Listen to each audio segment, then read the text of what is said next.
A few weeks ago, we told you that this man here, Edwin Zimmerman, had been convicted of a 2004 rape in Madison County. His extensive history of violence is one that 10 TV has reported on for years. And as a result of that case, he's facing 10 years in prison and he'll have to register as a sex offender.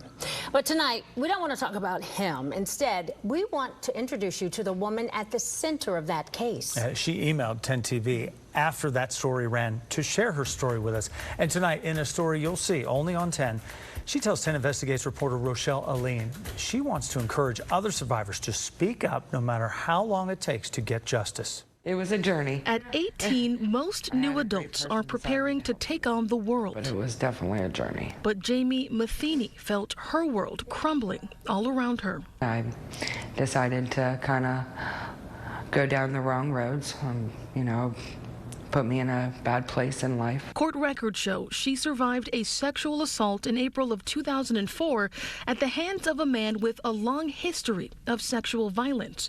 She reported it, but didn't hear back on her case until 2021. What was that moment like? Because you'd been waiting a long time just for that moment. I cried. I didn't believe it.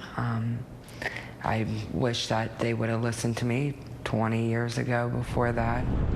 To better understand that gap, we took a trip to the West Jefferson Police Department where Jamie filed that report all those years ago. It was a very long, stressful 5 years. That's Detective Mallory Teeters. She's been on the force since 2011, and in 2020, she made a shocking discovery. I was in the property room organizing and preparing a destruction order just to kind of clear some old stuff out. And I came upon the shelf with the sexual assault evidence, and I found a case that had no lab stickers on it.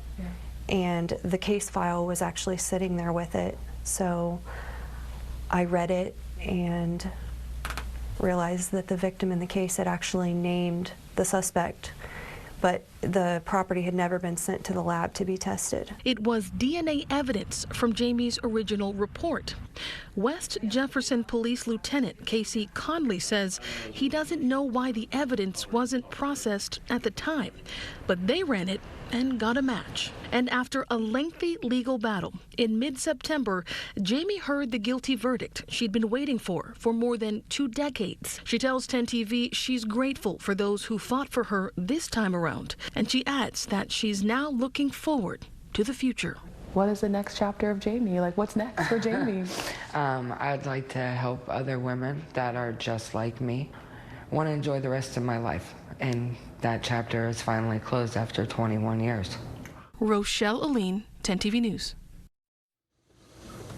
It's a brave woman right there. If you or someone you know needs support after a sexual assault, you can contact the Ohio Sexual Violence Hotline. It is completely anonymous.